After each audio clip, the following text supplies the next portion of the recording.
Bienvenue à une nouvelle vidéo des médiumnités et consciences cosmiques.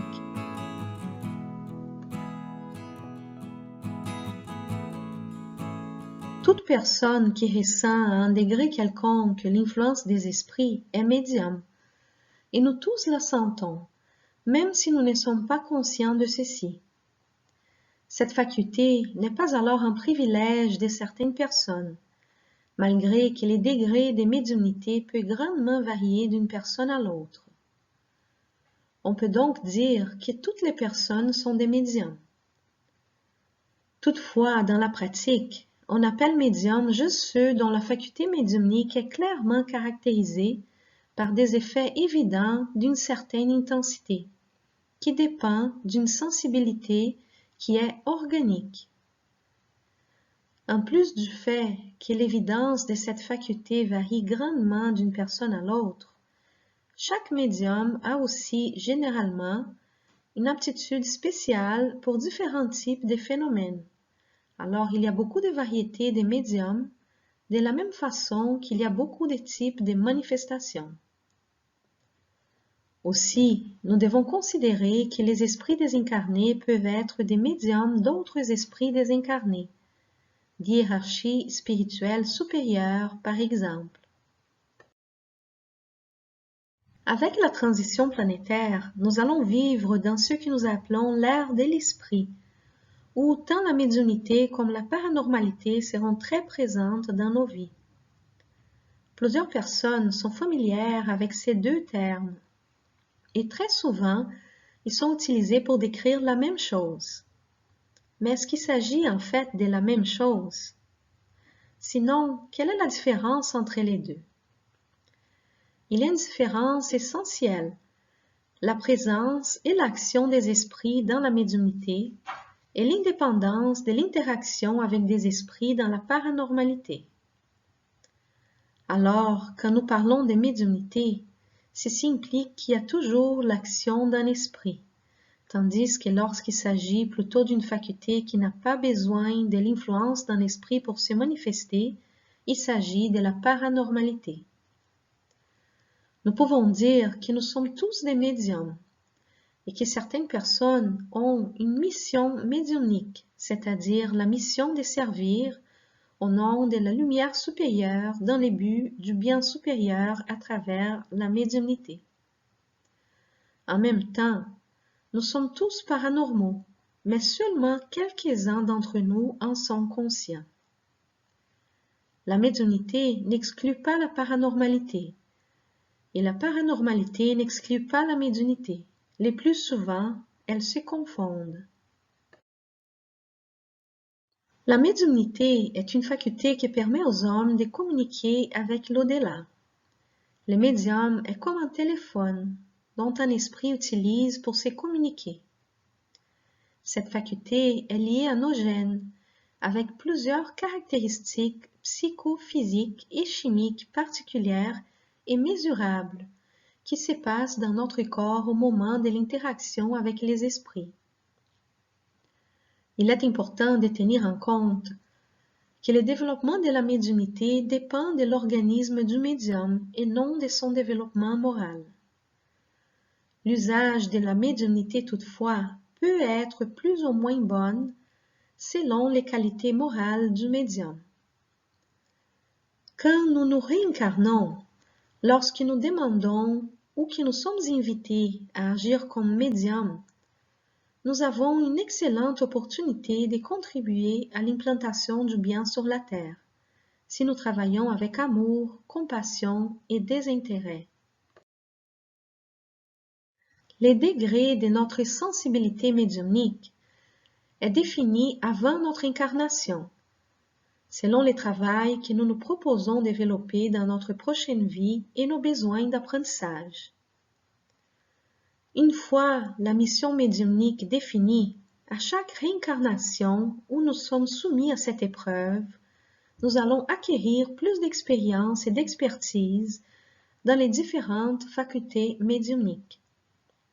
Mais, s'il y a une mauvaise utilisation de ces facultés, c'est le contraire qui se passe.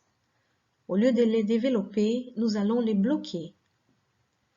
Ceci ne veut pas dire que les personnes qui ont des facultés plus développées ont plus de mérite que les autres, ni que des facultés médiumniques évidentes sont un signe d'élévation spirituelle. Il arrive tout simplement que chaque personne a une mission différente dans la vie et que les personnes qui ont ces facultés moins évidentes n'ont pas besoin de celles-ci dans cette vie. L'effet d'avoir des facultés médiumniques bloquées pendant une vie permet de travailler d'autres aspects de notre évolution sans être dérangé par leur manifestation. Ce qui est important de comprendre est que, depuis des millénaires, nos facultés médiumniques se développent dans notre ADN. Les facultés bien utilisées, c'est-à-dire celles utilisées pour les biens du tout, gagnent en énergie, renforçant les gènes correspondants. Et les facultés mal utilisées, au contraire, provoquent une perte d'information, une inactivation des gènes relatifs à celles-ci. Dans le futur, lorsque la médiumnité pourra être vécue avec naturalité par tous, nous pourrons jouir des facultés que nous avons su alimenter par la bonne utilisation. Mais de nos jours, être trop sensible cause bien souvent beaucoup d'ennuis et demande de la force pour être capable de se maintenir en équilibre. Lorsque nous acceptons une mission médiumnique dans une nouvelle vie, selon les plans de travail établis avant notre naissance, les gènes des facultés médiumniques qui ont été bien utilisés dans nos vies précédentes peuvent être énergisés, c'est-à-dire activés. Et ceux des facultés médiumniques qui ont été mal utilisés peuvent être activés si la mission médiumnique l'exige, mais toujours de façon conditionnelle. Si dans la nouvelle vie, nous nous engageons à agir pour les biens supérieurs et que nous y sommes déterminés, ce qui nous a été prêté en termes énergétiques restera à nouveau activé et disponible pour notre utilisation. C'est cela la médiumnité. La paranormalité est le nom donné à des capacités qui très souvent sont confondues avec la médiumnité.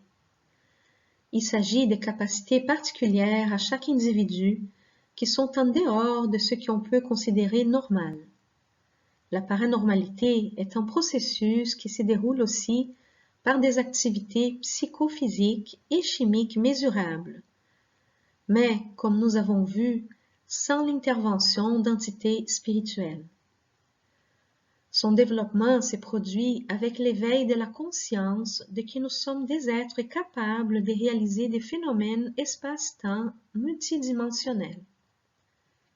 Ce développement est oublié à chaque réincarnation, et si rien n'est fait pour les éveiller, ces capacités restent oubliées et inutiles, mais elles peuvent être travaillées et développées. Cependant, comme pour la médiumnité, si nos capacités paranormales sont mal utilisées, elles seront génétiquement inactivées, jusqu'à ce que notre maturité soit établie. Comprenant ceci, nous pouvons constater que le libre arbitre est une clause immuable dans les lois divines. Nous avons toujours le libre arbitre d'utiliser ce que nous possédons comme bien nous semble. Cependant, cela est suivi par la récolte obligatoire des fruits que nous plantons. On peut alors conclure que notre paranormalité est limitée à notre niveau évolutif. Et ceci est très bien, car si toutes les personnes étaient réveillées à leurs pouvoirs paranormaux sur la Terre, nous aurions déjà détruit notre planète. Ici, nous avons un tableau pour aider à distinguer les facultés médiumniques des phénomènes paranormaux. On peut voir que certaines facultés, comme l'intuition, le dédoublement et la guérison, rentrent dans les deux catégories, parce qu'elles peuvent être aidées ou provoquées par des esprits, ou nous pouvons les activer tout seuls. D'autres facultés, comme la télépathie, la psychométrie et la prémonition, sont plutôt des phénomènes paranormaux, sans l'influence des esprits.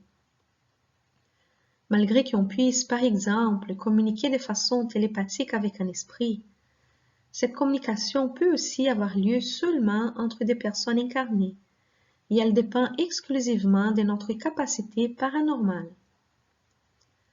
Des facultés comme la psychophonie et la psychographie sont toutefois des capacités exclusivement médiumniques, car il s'agit de transmettre des messages des esprits, soit par la voix ou par l'écriture.